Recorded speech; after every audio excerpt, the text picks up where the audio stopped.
My mother called me in the morning to tell me I should divorce my husband so he could marry my sister because they'd make a more suitable couple. She said it on Tuesday morning, as casually as if she were sharing a new recipe she found online. Listen, Victoria and James were talking over dinner last night about their research, and they really connected. You can see it. Two brilliant people. You should step aside politely. I stood in my kitchen, holding the phone, while my 3-year-old daughter ate breakfast. Mom, James is my husband. We have a child.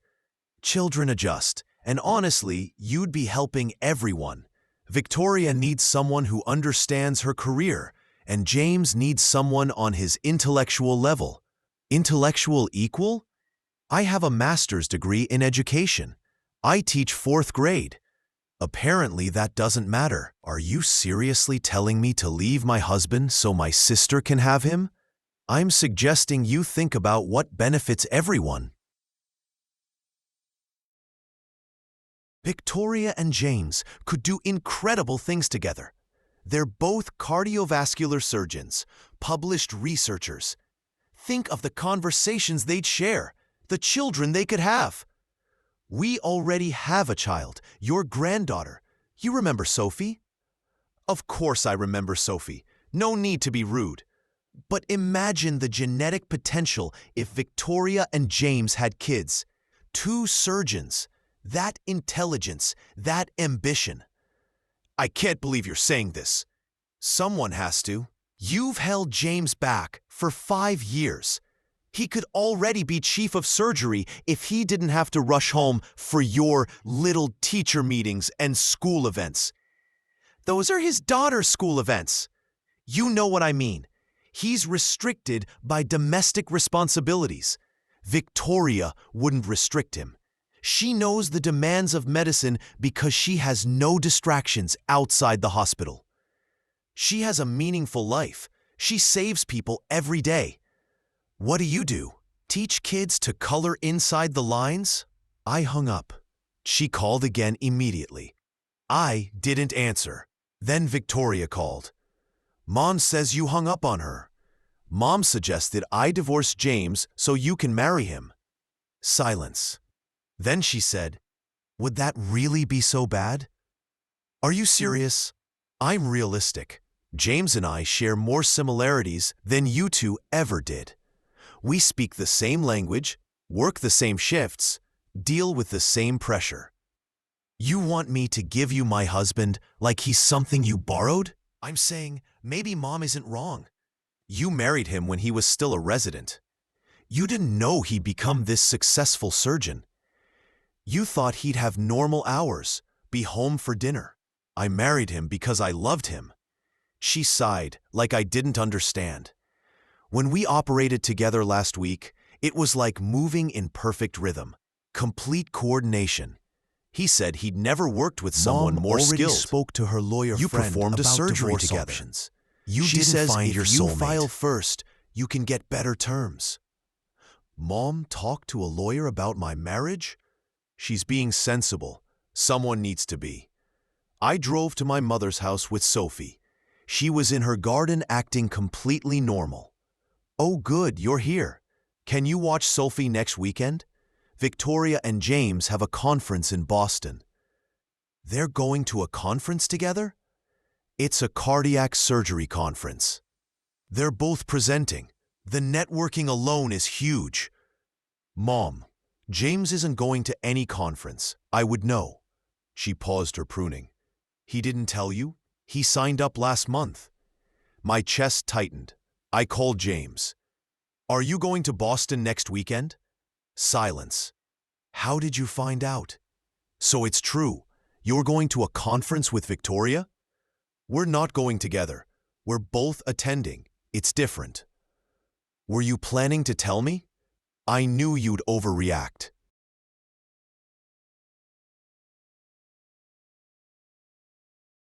Overreact? My mother is trying to arrange our divorce so you can marry my sister. What? That's ridiculous! Is it? You two registered for the same conference. You had these long talks at dinner. We talked about a case. That's what surgeons do. Victoria says you called her talented, said you've never worked with someone like her. More silence. It was a complex surgery. She's good at what she does. That's all I meant. James, be honest. Do you want to be with my sister? No, he said. I hung up and placed my phone on the counter. Sophie looked up from her cereal and asked if Daddy was coming home soon. I told her yes, trying to smile, but my hands were shaking. The way James said no kept replaying in my mind. The pause, the tone change, the hesitation when he talked about my sister. Something felt tight in my chest, like I couldn't breathe properly. I sat at the table watching Sophie eat.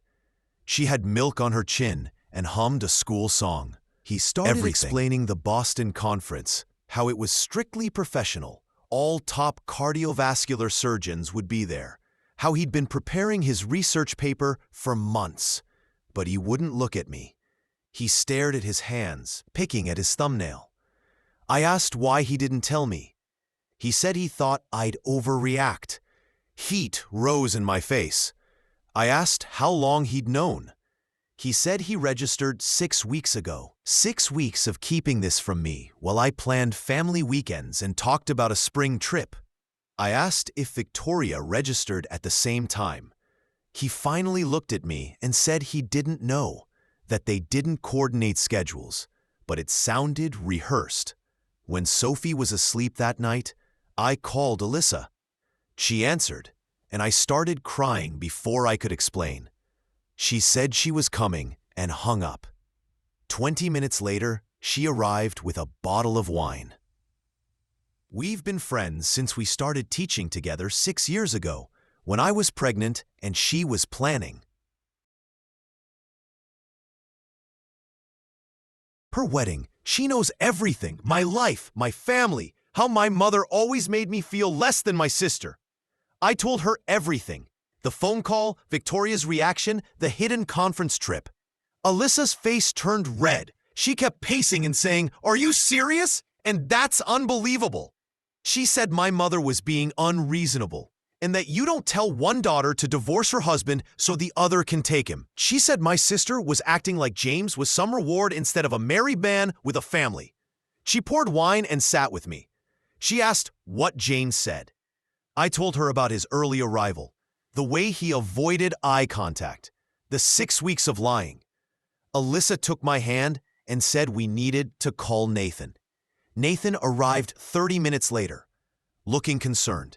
He's a family therapist and stays calm even when no one else can. Alyssa must have filled him in because he asked me to walk him through what my mother said. I repeated everything.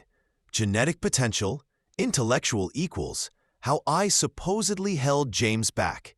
Nathan listened quietly, then said my mother was showing classic narcissistic manipulation. She was controlling everyone by turning family members against each other. She minimized my achievements to make me question myself. He said her talk about genetics and ideal life outcomes showed she saw people as pieces to move around instead of individuals with feelings. He asked about my childhood, and I told him how she always compared me to my sister and made it clear who she favored. Nathan nodded like he'd heard it before. He said she'd likely been doing this my entire life, but now she'd crossed a point that finally exposed the pattern. Alyssa squeezed my hand. Nathan said I needed to document everything and create firm boundaries because people like my mother don't stop unless forced to. The next morning, after James left for work, I stood in his office looking at his laptop. Not once in 5 years. I trusted him completely, but my hands moved on their own. I opened the laptop. The password screen came up. I typed Sophie's birthday. It opened. My hands shook so much I could barely move the mouse. I opened his email. Hundreds of messages from my sister. Hundreds. I clicked the oldest one. The date made me feel sick. 4 months ago. Long before that dinner my mother mentioned, long before I knew they were working together often.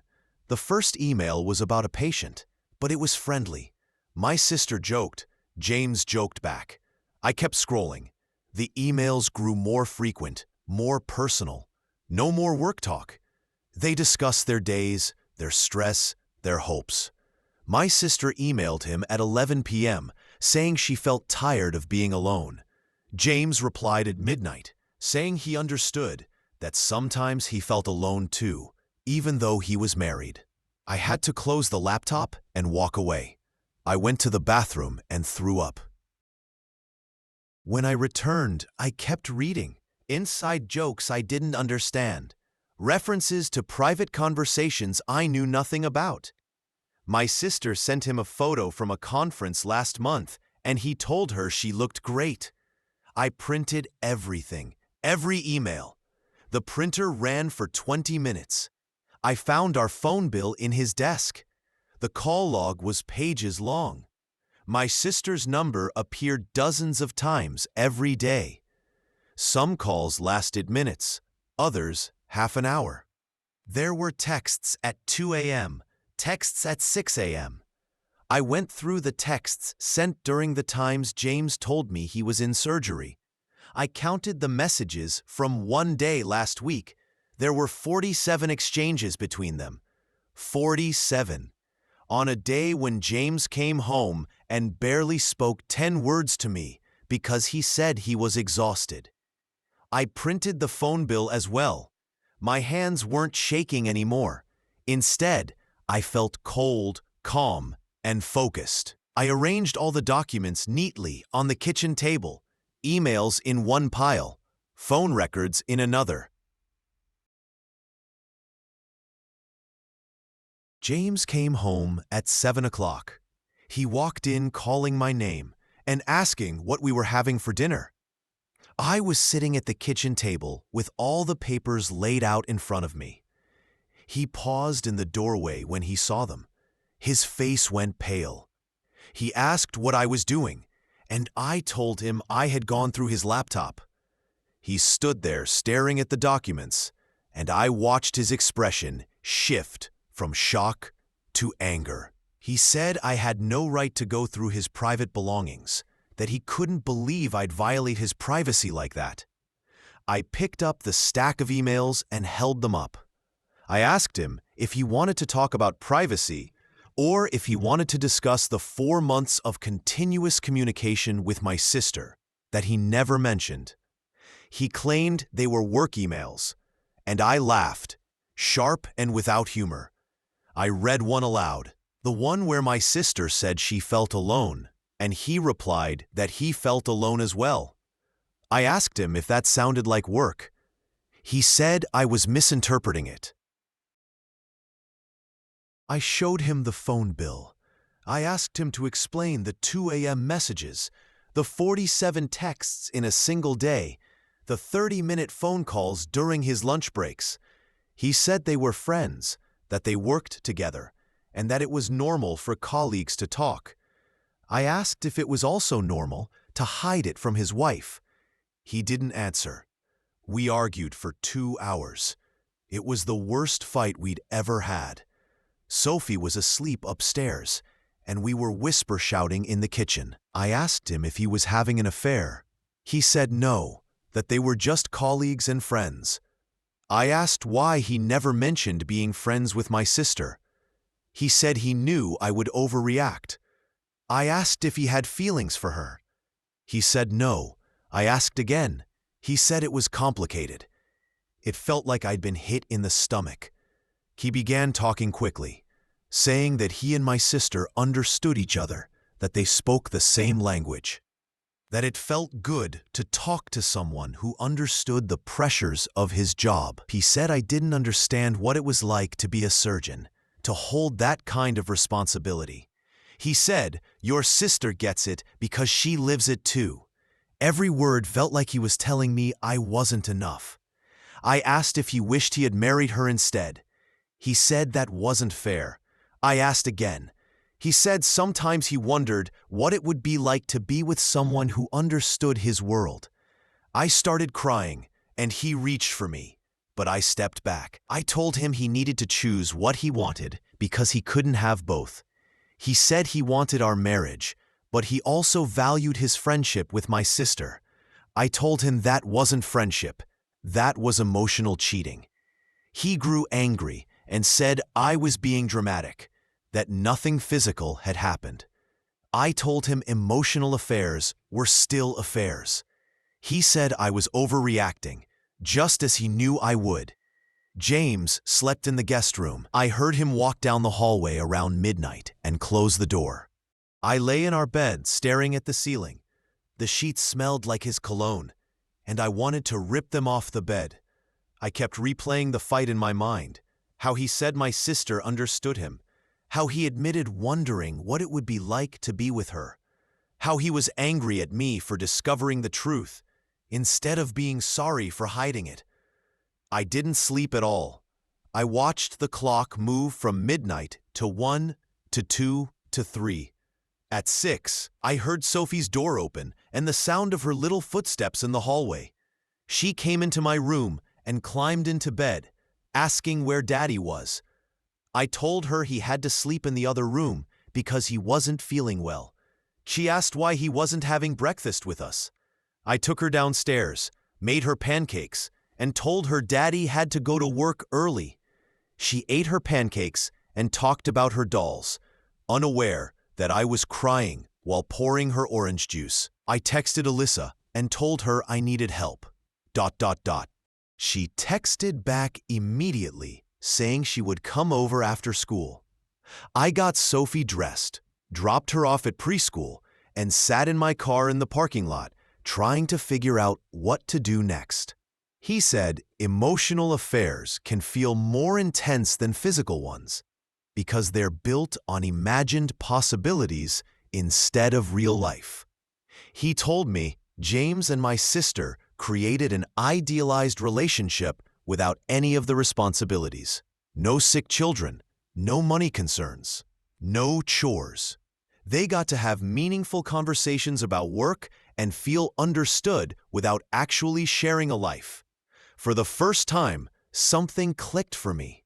The next day, Alyssa watched Sophie while I met the lawyer Nathan recommended.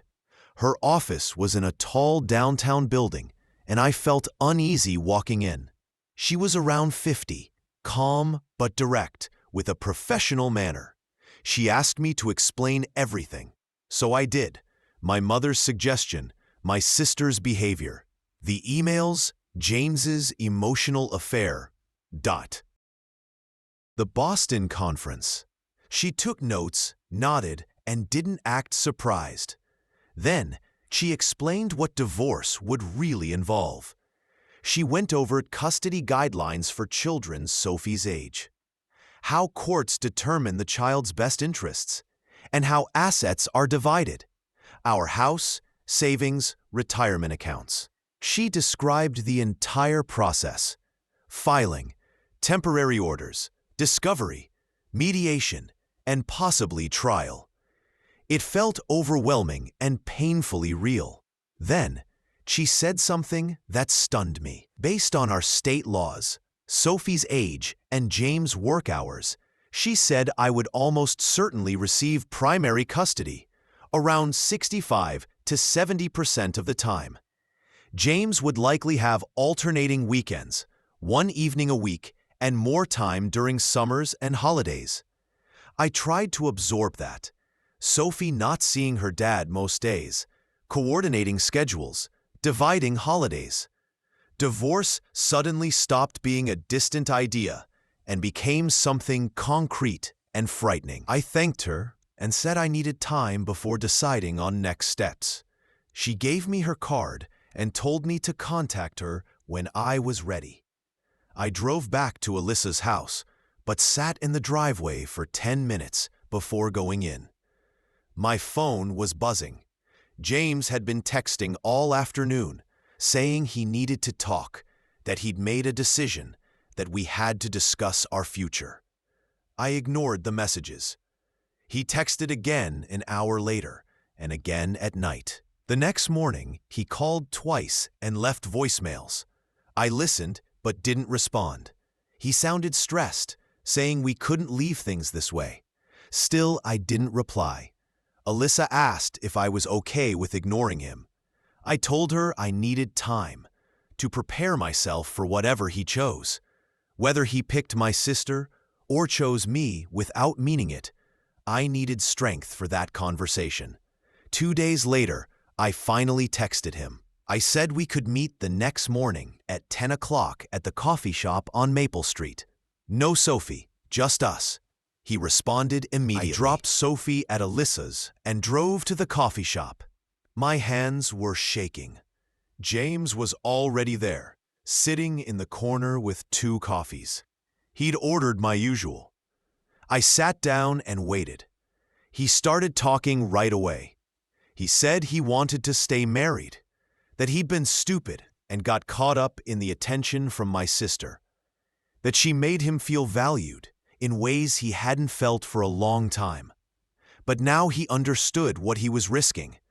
Our family, our daughter, our 5 years together. He said he loved me and wanted to fix our marriage. I listened and felt nothing. Not relief, not anger, just empty. I asked what staying married would actually mean.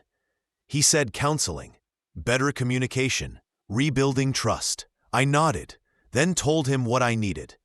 I said wanting to stay married wasn't enough. He had to cut all non-work communication with my sister. No texts except strictly professional ones. No dinners, drinks, or conferences together. And he needed to skip the Boston conference next weekend. We also had to begin marriage counseling immediately. He hesitated, just for a moment, but I saw it. His expression shifted when I mentioned Boston. He said the conference was important for his career, that he was presenting research he'd spent months on, and skipping would reflect poorly. A cold feeling settled in my chest. I said he could still maintain boundaries at the conference, that they had different sessions and wouldn't need to interact. He insisted I was being unreasonable, asking him to miss a major career opportunity. I told him clearly, if he got on that plane to Boston, I would file for divorce while he was gone. This was his choice, our marriage or the conference. He stared at me as if shocked. He said I was forcing him to choose between his career and his family. I said no. I was asking him to choose between his career and an emotional affair with my sister. There was a difference.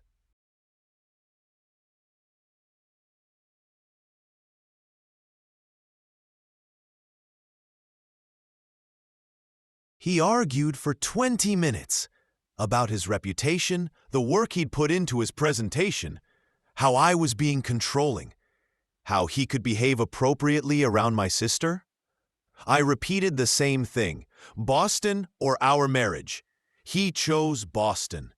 He sat there and told me he was going, that the conference mattered too much, that I was being unfair, that he'd prove he could maintain boundaries and then we could continue counseling. I stood up and walked out. He called after me. But I didn't stop. When I got back to Alyssa's, Nathan was there. He saw my face and understood. I told them James chose Boston. Alyssa had a few strong opinions about him. Nathan looked sad and said, "Sometimes people show you who they are, and you have to believe them." James left for Boston Friday morning. I'd moved back home by then. Sophie and I spent the weekend together doing normal things.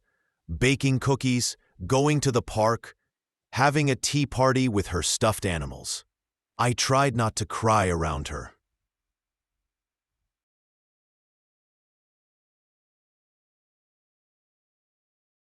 At night, after she fell asleep, I let myself break down. My marriage was ending. My husband chose a conference over us. I didn't know what came next. Sunday evening, I made the mistake of checking social media. My sister had posted conference photos, panels, presentations, group shots. Several had James in them. standing beside her at a reception, seated next to her at a dinner, smiling in a group photo. Nothing inappropriate, but they looked comfortable, like they belonged side by side. My stomach twisted. I closed the app. Sophie came in asking to watch a movie, so we curled up together. She fell asleep early, and I carried her upstairs. Downstairs, I sat in the dark, thinking about lawyers, custody, and how to explain all this to a 3-year-old. I texted Alyssa around 8. She arrived 40 minutes later with wine and her laptop. We sat on the couch and looked through my sister's photos. The first One long table of typical surgeons conference with my shots. sister and James sitting right next to each other again, their shoulders almost touching as they smiled at something. Alyssa zoomed in. We stared at it silently. Another photo showed them at a bar with a group of doctors. They stood together again.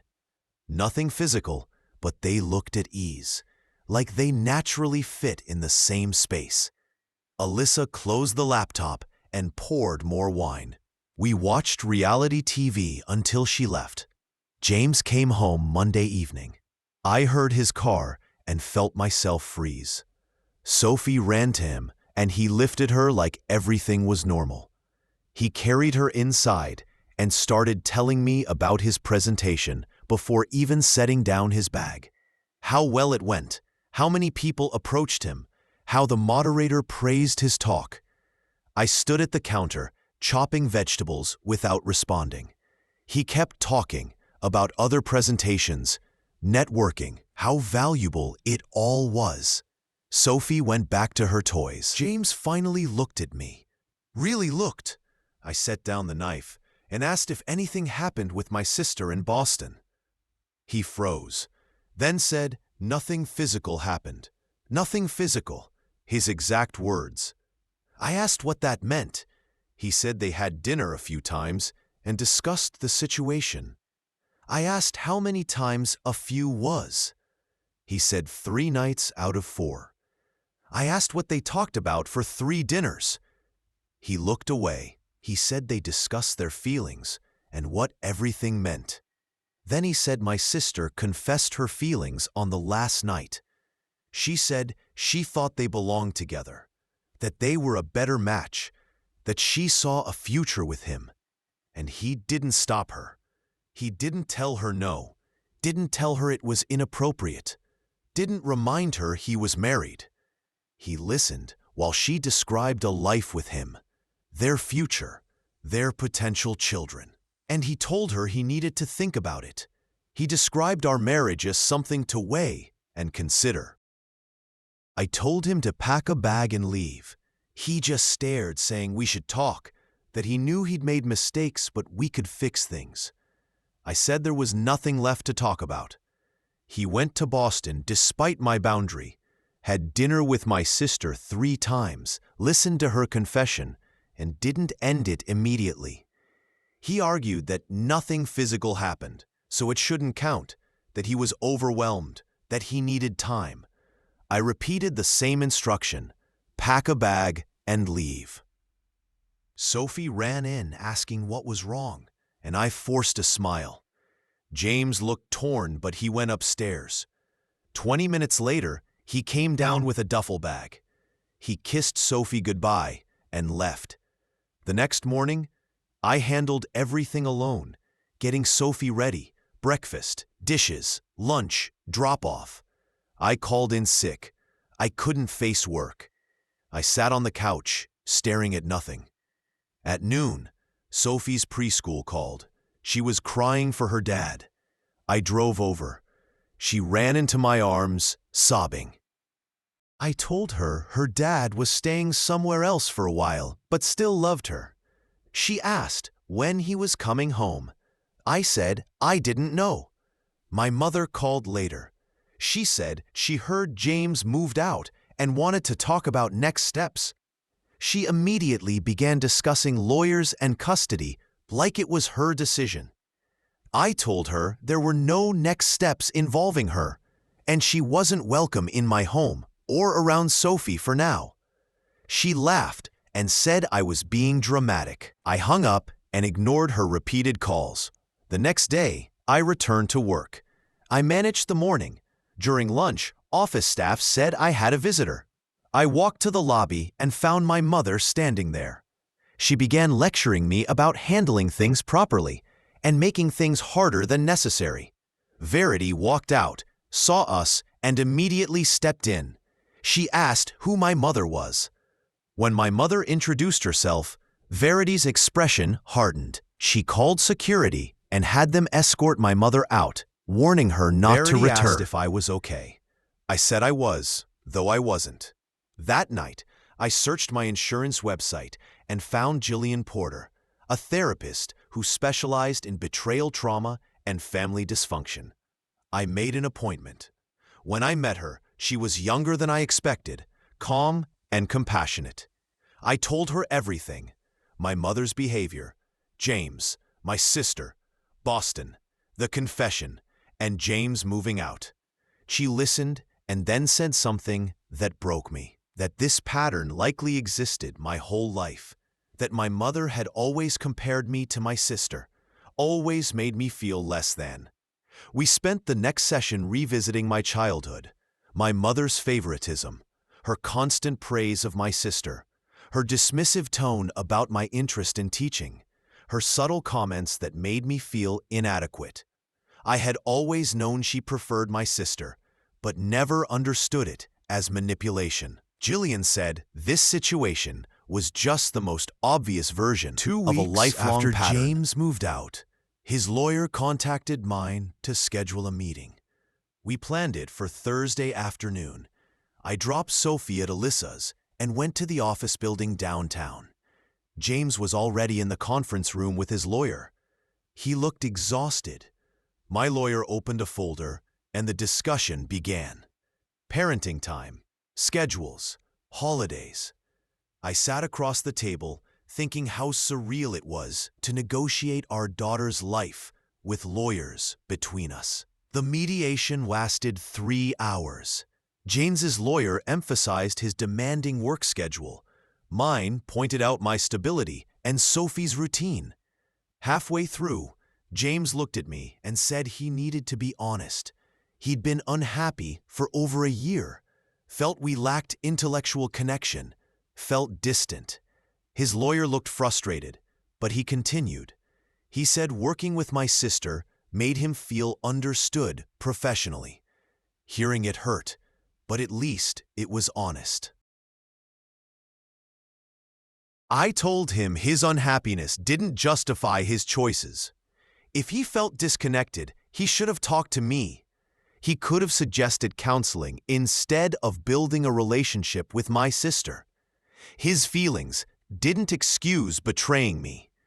He didn't argue. His lawyer tried to return to custody discussions, but I told James that confiding in my sister was a choice, every day for months. We agreed on a temporary custody plan. Sophie would primarily stay with me. James would have her every other weekend and 1 evening a week. He looked shaken when he realized how little time that actually was. He wanted more, but his schedule made it impossible. His lawyer reminded him of his on-call rotations.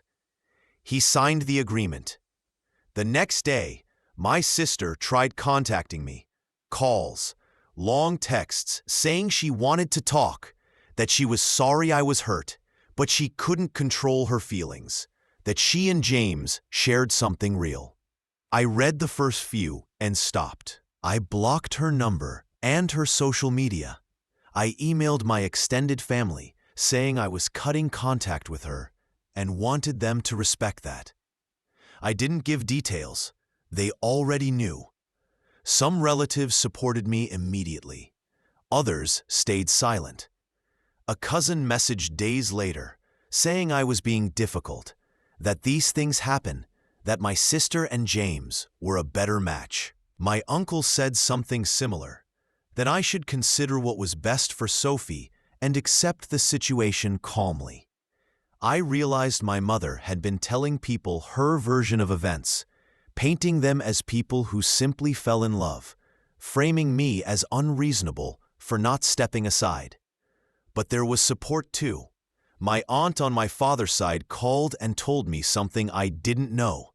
My mother had done something similar years earlier, trying to push her younger daughter toward her older daughter's boyfriend because she thought they fit better.